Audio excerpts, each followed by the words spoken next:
Question Prep Logic. This week I want to talk to you about self-defense firearm use. It is a common subject in the media right now. We're seeing it everywhere. You got one side wanting to take our Second Amendment rights and one side fighting for our Second Amendment rights. And the most common argument is, how can I protect my family and myself? But there are some factors in self-defense shootings that people don't think about.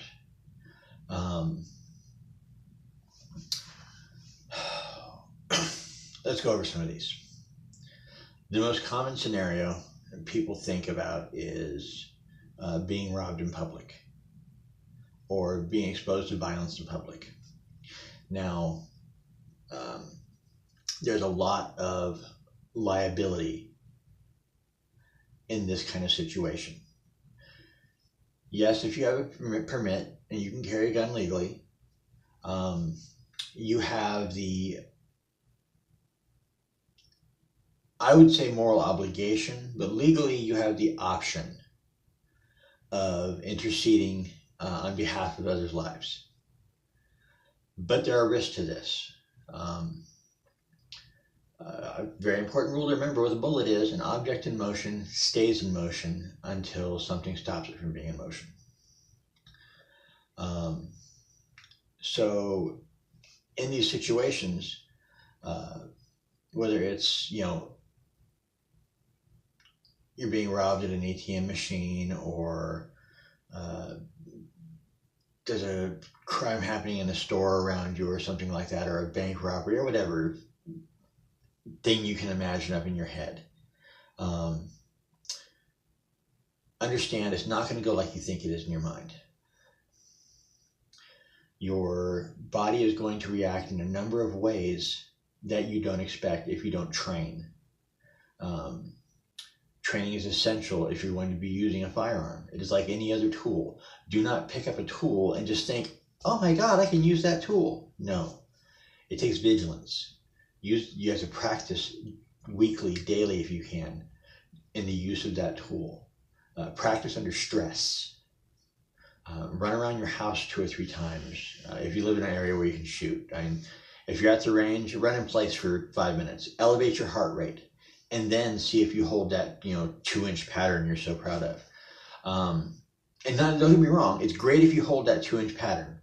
If you're target shooting and you're holding a good pattern and you're learning the use of your firearm, hey, I commend you. But practice under multiple conditions. Because not every situation is going to be, oh, there's my target, click, click, click. No, it doesn't work that way. Stress affects the body in very negative ways. And being shot at is a very stressful situation. Having to shoot somebody is a very stressful situation. We are raised from a young age to transition into parenthood, and thus taught to care for others. And that subconscious seed planted there by your warm, caring, nurturing parents, hopefully, if you're not a moral degenerate, makes it hard for you to kill somebody. We hope. Anyway, moving forward. So it happens. You're at the mall, and some guy comes to the mall, yelling his wife's a jerk, or Aloha snack bar, or whatever's got him mad that day. And he starts shooting. You're like, hey, I've got my gun. But then your heart starts racing. It's pounding in your chest. And your arms, they start feeling like they're 50 pounds apiece. And you're jittery and you're shaky and your vision narrows. Now, if you can maintain control, you pull your firearm and either A, start shooting and hopefully hit the individual. If you practice and you're between 50 and 75 yards, you may hit them with your handgun. However, you should know if they're using a long arm, you're probably going to die because they've got you outgunned. Hopefully, You realize this and you're shooting from a position of cover and greatly increasing your chances of survival. If you're not that well practiced, you may need to be closer to shoot. And hopefully you have the element of surprise and can get to a position of cover within your striking distance to hit that individual. But an object in motion stays in motion until something stops it. Hopefully, your bullets hit the asshole. That's the hope. However, if you miss, what stops your bullet? God willing, it's a wall or a display or a shopping cart or something in a store, and not a person. Because even if you aren't held criminally liable by the state, you can be held financially liable. And that can be devastating. You can lose everything. Your home, your car, everything. So we'll leave that scenario there and move on to the next possible scenario. And all these scenarios are going to have one common function one common happening at the end of this that you're going to have to consider. Bear with me though. So then there's I'm at my car or I'm out in public and someone attacks me personally. Now, what people picture in their head is like High Noon or The Matrix with backflips in the air and bullets flying everywhere. The reality is this.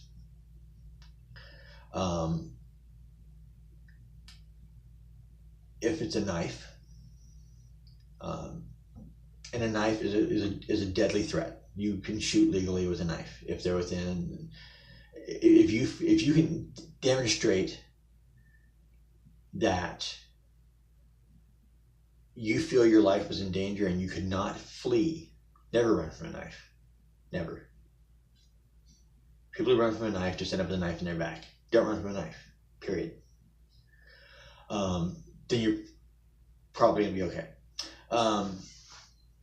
But what's going to happen is this. Whether it's a gun or a knife. If it's a knife, you're probably going to shoot them. Hopefully, you have that much drive and sense of self-preservation. You're going to pull a knife and shoot them. Or pull your gun and shoot them.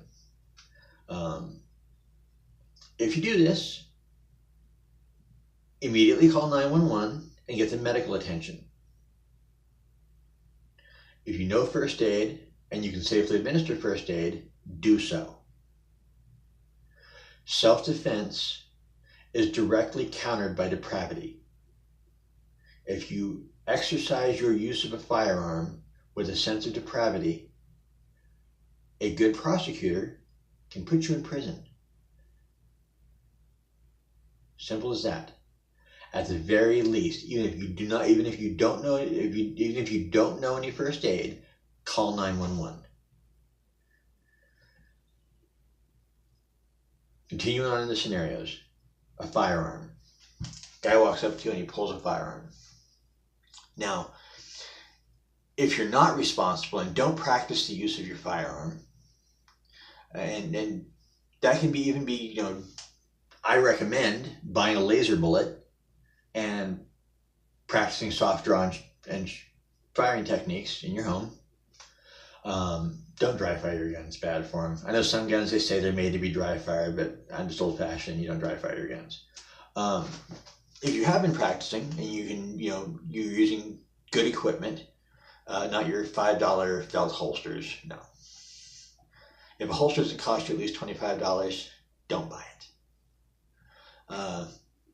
Not bagging on anyone who does. I mean, you buy what you can. I'm just saying, the better the holster, the better your draw is going to be. So, you're practiced. You both pull your pistol. The reality isn't going to be the High Noon, the Matrix. It's not going to be the reality. What's going to happen more than likely is you're both going to fire between 4 and 7 shots in rapid succession. You're most than likely both going to hit each other.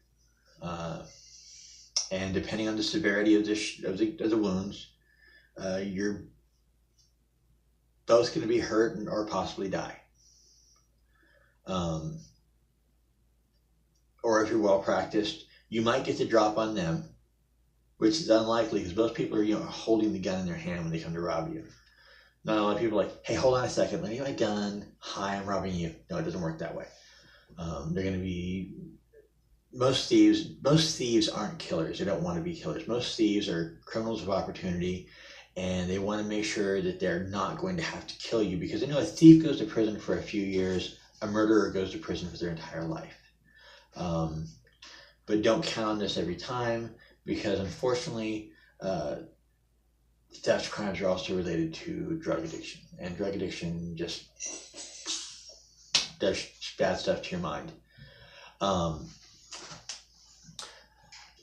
So all of these scenarios, you have to consider, is every shot I fire going to hit my target? And even if they do hit the target, do the shots go through my target? And where do those bullets stop? Always important.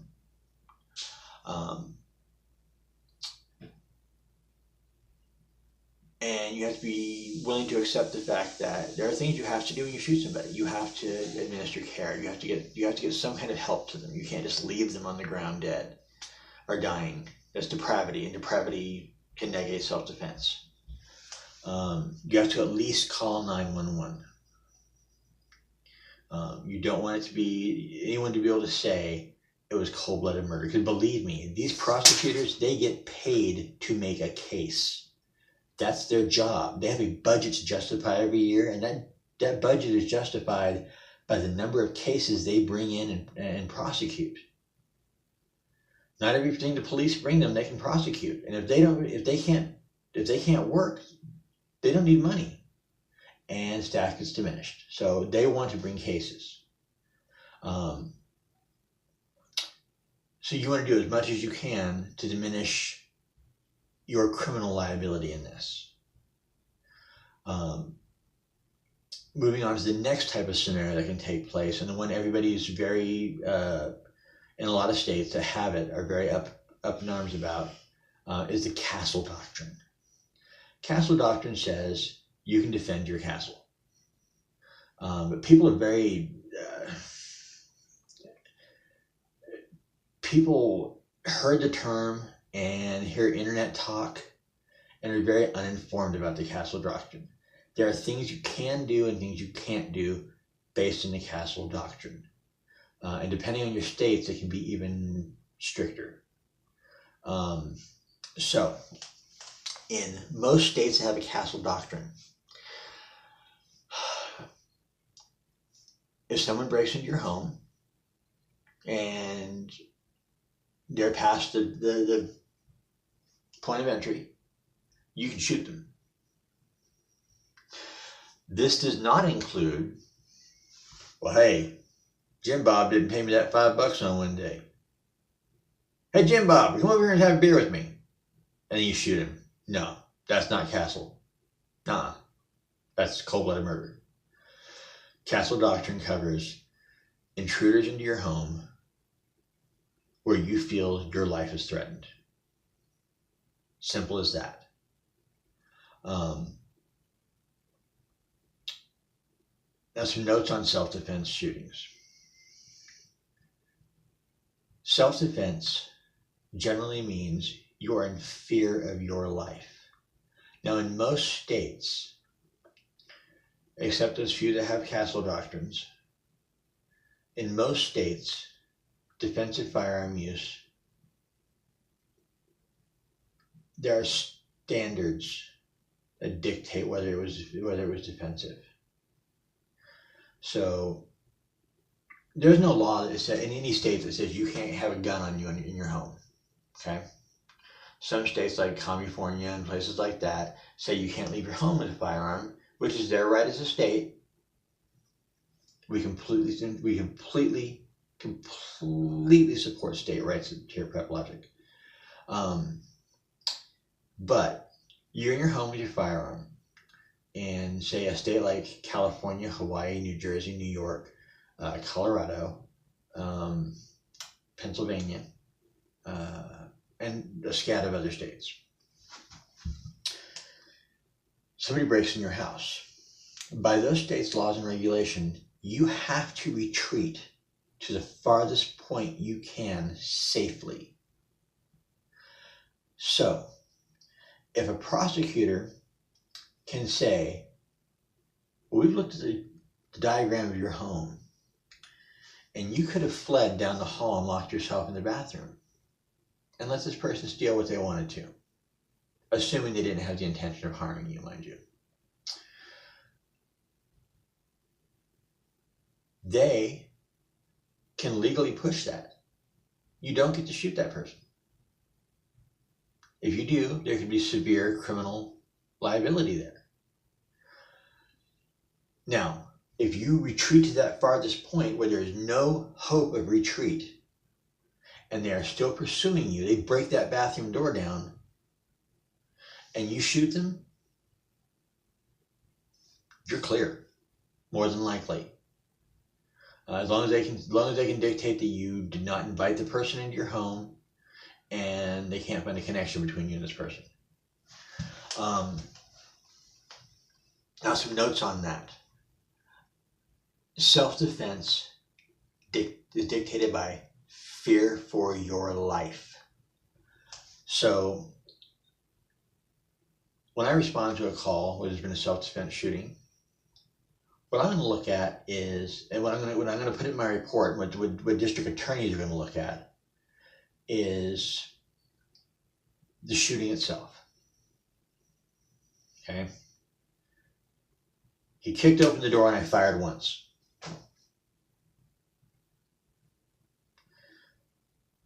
That doesn't say fear.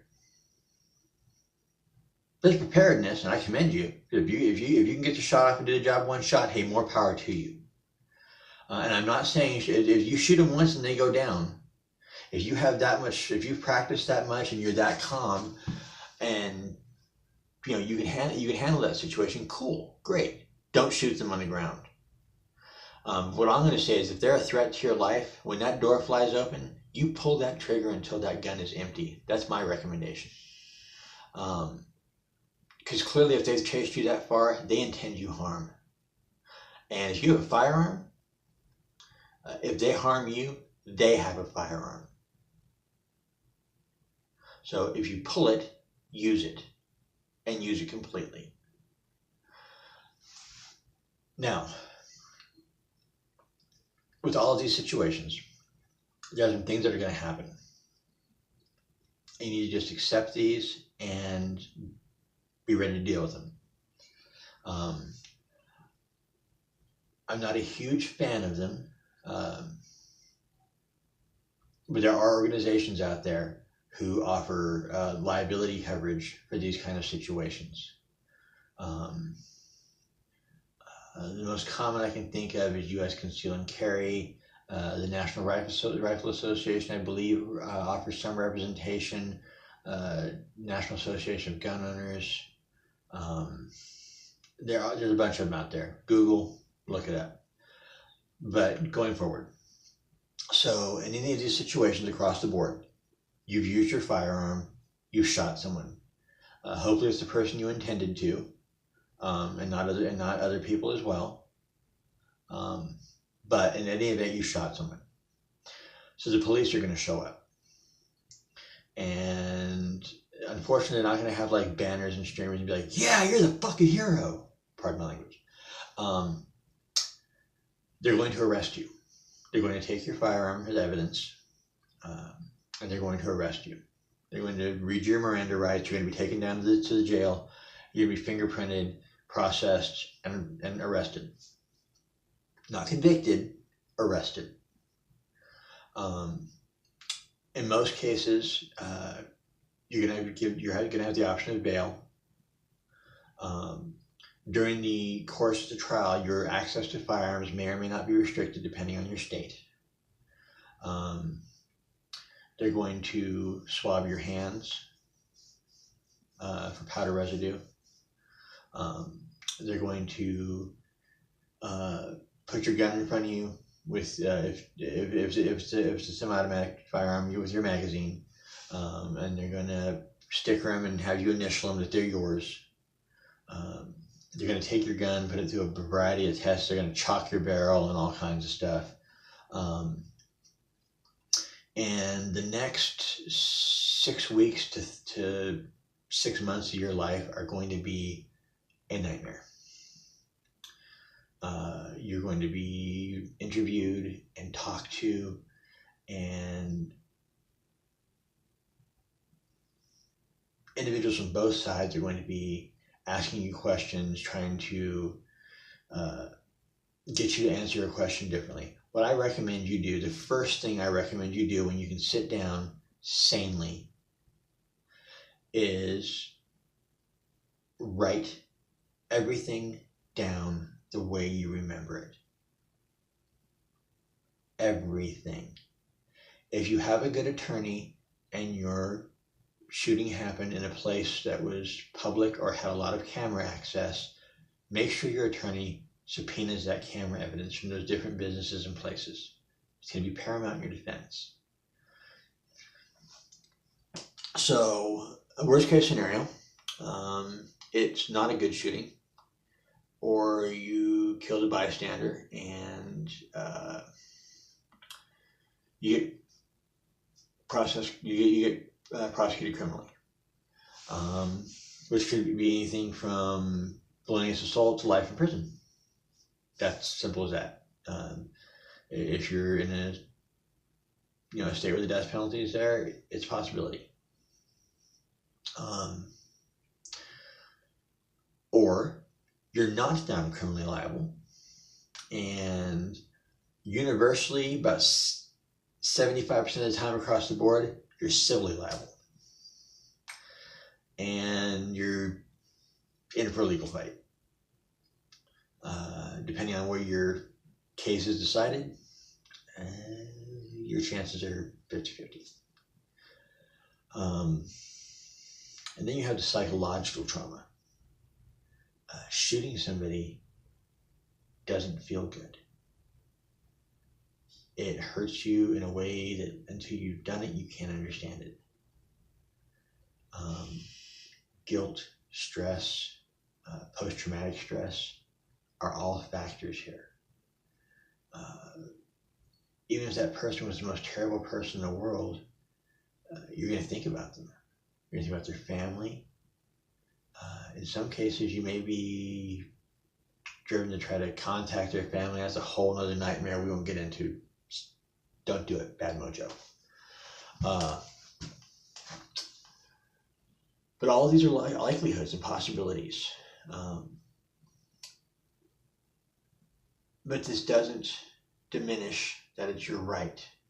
And if you have that firearm, your responsibility. No one forces you to carry your firearm. To steal a quote from Stan the Man, great power has great responsibility. That being said, there's going to be times when you can't shoot, when all those factors are there. What's beyond your target? Can you hit your target effectively? The same common sense rules as in any crime still apply here. If you can't shoot somebody, get every bit of information you can to help the police in the prosecution of that person. Call 911. Get the police there. Make noise. Get people away from this person. Pull the fire alarm. Fire alarm. If you're in the mall, pull the fire alarm. Everybody goes to the exit. Practical. It's great. There's 100 ways you can still help, even if you don't feel like you can use your firearm. Trapping yourself in the mentality that your only option is that firearm is your biggest danger. Know your options. Like I said, 911, pull a fire alarm, yell. And people are going to say, "Oh, you're causing chaos." And I would rather tell people to run away. There's somebody with a gun, than be like, "Better be quiet and scoot away." No. If I ran out the door and hid like a chicken shit when people were about to get shot, I'd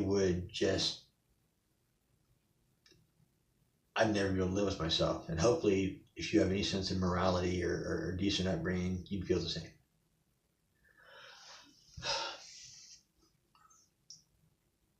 I want you to exercise your rights. And if you are mentally prepared and personally competent enough to use a firearm, I want you to. We all need to. Those of us who can need to. At the same time, there's no fault in saying, that's not me. Cool. That's not you. Just hopefully, if you choose to use a firearm, you know these things are a possibility and you accept them. Like, comment, share. For God's sake, subscribe. We need you. We're all in this together. God bless.